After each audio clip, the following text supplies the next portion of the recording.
Hello Vignan గారు, ఎట్టకేలకు government Nandi అవార్డుని ప్రకటించడం జరిగింది. చాలా రోజుల నుంచి ఇండస్ట్రీలో ఒక చర్చ నడుస్తోంది.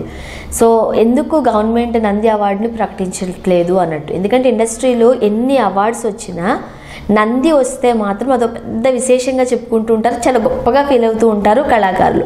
ఎట్టకేలకు ప్రకటించడం జరిగింది, ఏం చెప్తారు? ఒక విధంగా ఈ క్రెడిట్ మన ఇద్దరికి కూడా ఇవ్వాలి. అవును, బికాస్ మనకు మనమే ఇచ్చుకుందాం. ఆస్కార్ అన్నప్పుడు వల్ల ఎవరు మాట్లాడాల, నందులు ఎక్కడ నంది ఎక్కడ అని చెప్పి మనమే చాలా ఇచ్చేసాం. ఈవెన్ నేను చాలా ఛానల్స్లోనూ చెప్పుకొచ్చా. విషయం ఏంటంటే అది ఎన్ని సందర్భాల్లో మనం మాట్లాడుకున్నాం. జయసుధ గారి సందర్భంలో మాట్లాడుకున్నాం, చాలా రకాలుగా మాట్లాడుకున్నాం. కానీ ఇప్పుడు మళ్ళీ అనౌన్స్ చేశారు కాబట్టి మాట్లాడుకోవాల్సి వస్తుంది. 2016 లాస్ట్ నందులు ఇచ్చింది. అంటే రాష్ట్ర విభజన తర్వాత ఎందుకు వీళ్ళు నందులు ఇవ్వట్లేదు అంటే దానికి వాళ్ళ రీజన్ ఇస్తారులేని వీళ్ళు ఇస్తారులేని వాళ్ళు. కానీ వాళ్ళలో రీజన్ ఉంది. వాళ్ళు ఇస్తారులేని వీళ్ళు అనే దాంట్లో వైసీపీ ప్రభుత్వానికి, ఆంధ్రప్రదేశ్ ప్రభుత్వానికి రీజన్ ఏంటంటే తెలుగు రాష్ట్రాల్లో రెండుగా ఉన్నప్పుడు ఇండస్ట్రీ అక్కడే ఉంది. మేము సపరేట్ అయిన తర్వాత కూడా అన్ని పరిశ్రమలు అటు ఇటు ఉన్నా కూడా ఇండస్ట్రీ మాత్రం ఇంకా హైదరాబాద్లోనే ఉంది.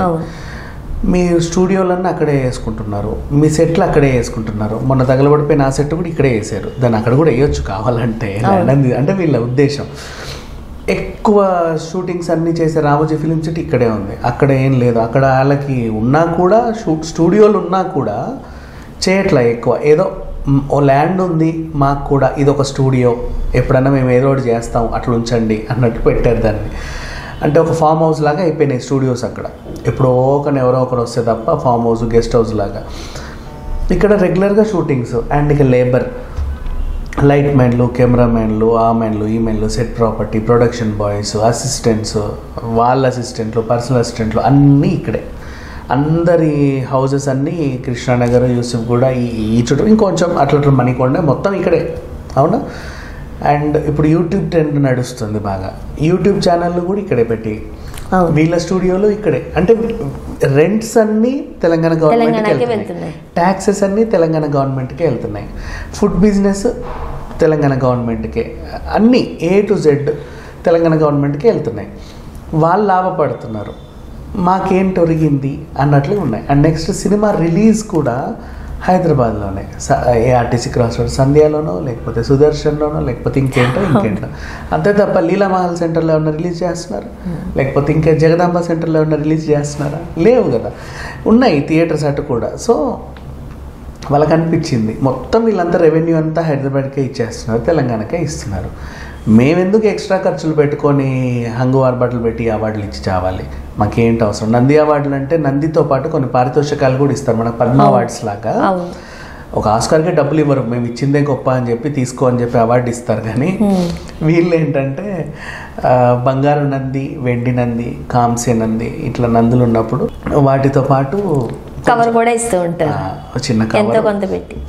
అండ్ మళ్ళీ ఓ పట్టు శాలువా, ఇట్లాంటివన్నీ, ఆ సర్టిఫికేటు, ఇవన్నీ ఇస్తారు వాళ్ళకి. అండ్ ఆ నంది వాళ్ళకి ఒక ఆనందం. అదే కదా, ఇప్పటికీ కూడా మీరు ఎన్ని అవార్డులను ఇవ్వండి, ఫిలింఫేర్ అవార్డులను ఇవ్వండి, పాతకాల వాళ్ళకి వాళ్ళ ఇంట్లో నంది చూస్తే వాళ్ళ ఆనందం వేరు. అవును, అంతే. ఆస్కార్ వచ్చినా సరే అంత గొప్పగా ఫీల్ అవ్వరు. మాకు ఇన్ని అవార్డులు వచ్చాయి అని చెప్పుకోరు, కానీ నాకు 6 నందులు వచ్చాయి తెలుసా అండి అంటారు. ఆ రోజులో వాళ్ళ షోకేజ్ నిండా 500 అవార్డులు ఉంటాయి, కానీ వాటి గురించి చెప్పరు. పెద్ద పెద్ద అవార్డులు ఉంటాయి, ఏదో అమెరికాలో, యూఎస్లో ఎక్కడెక్కడో వస్తాయి సత్కారాలు, రవీంద్ర భారతిలో చాలా చాలా అవుతాయి. కానీ సింపుల్గా అందరు చెప్పుకునేది ఏంటంటే, పెద్ద ఆర్టిస్టులు కూర్చున్నప్పుడు, అరే ఆ రోజుల్లో నాకు 6 నందులు వచ్చాయి, 7 నందులు వచ్చాయి, 14 నందులు వచ్చాయి, నాకు 2 నందులు వచ్చాయి, అట్లా. అది వేరు, హ్యాపీగా ఉంటారు, ఆ ఫీలింగ్ వేరు. వాళ్ళ దాంట్లో కూడా ఆ షోకేజ్లో కూడా నందికి ఒక ప్రత్యేక స్థానంలో పెడతారు వాళ్ళు. అంటే ఇప్పుడు నందుల కోసం ఇళ్లలో చాలా మంది షోకేసులు కట్టించుకున్న వాళ్ళు చాలా మంది ఉన్నారు. ఆ నంది పెట్టడానికి కూడా షోకేజ్ కట్టుకున్న వాళ్ళు ఉన్నారు. ఈ టీవీ యూనిట్, అవన్నీ అవార్డు యూనిట్ పెట్టేటప్పుడు ఈ ర్యాక్స్ అన్ని ఇట్లా, ఈ ర్యాక్ కొంచెం ఇట్లా చెయ్యి, ఈ లైట్ ఇటు పెట్టి ఇక్కడ నంది పెట్టాలి, అలా ఉండేది. సో వాళ్ళ రీజన్ వాళ్ళకుంటే, వీళ్ళ ఆనందం వీళ్ళకుంటే, అడిగే వాళ్ళు కరువు అయిపోయి, పోనీ ఆ ప్రభుత్వం ఇవ్వట్లా, ట్యాక్స్లు ఇచ్చినప్పుడు వీళ్ళైనా చేయాలి కదా, ఇంతకాలానికి చేసినా, బట్ ఏదో చేశారు, ఐఎమ్ స్టిల్ హ్యాపీ. కానీ మళ్ళీ ఆ ఈవెంట్ని ఇంతకుముందు కూడా తూతూ మంత్రంగా ఏదో చిన్న కన్వెన్షన్ హాల్లోనో, లేకపోతే లలిత కళాతోరణంలోనో, హరిహర కళాభవన్లోనో, లేకపోతే మన శిల్పకళా వేదికలోనో, ఈ రవీంద్ర భారతిలోనో ఏదో అలా చేసేవాళ్ళు. అంటే అవి కూడా అంటే గవర్నమెంట్ ఈవెంట్ కాబట్టి గవర్నమెంట్కి సంబంధించినటువంటి కన్వెన్షన్ హాల్స్లోనే చేసుకునే వాళ్ళకి రెంట్ ఉండదు, గవర్నమెంట్వే కదా, అట్లా చేసుకునే వాళ్ళు. ఆ ఈవెంట్లు అట్లా వెళ్ళిపోయేవి. ఇప్పుడు ఫస్ట్ టైం వీళ్ళు ఏం చేస్తున్నారంటే దాన్ని దుబాయ్లో చేస్తున్నారు ఈవెంట్. దుబాయ్లో చాలా గ్రాండ్గా చేస్తున్నారు. అండ్ అలాగే తలసాని శ్రీనివాస్ గారు చెప్తుంటే అందరూ అబ్బా అనిపించింది. ఒక రకంగా ఈ క్రెడిట్ అంతా RRRకే వెళ్ళొద్దని చెప్పుకోవాలి. ఎందుకంటే దాని ఫిలింఫేర్ వాళ్ళు కూడా గుర్తించి పంపల. ఏఆర్ రెహమాన్ గారు అన్నట్టు, మీరు మన ఇండియా నుంచి అఫీషియల్ ఎంట్రీకి పంపించుంటే దానికి ఇంకో నంది ఎక్స్ట్రా వచ్చేది, ఇంకో ఆస్కార్ ఎక్స్ట్రా వచ్చేది.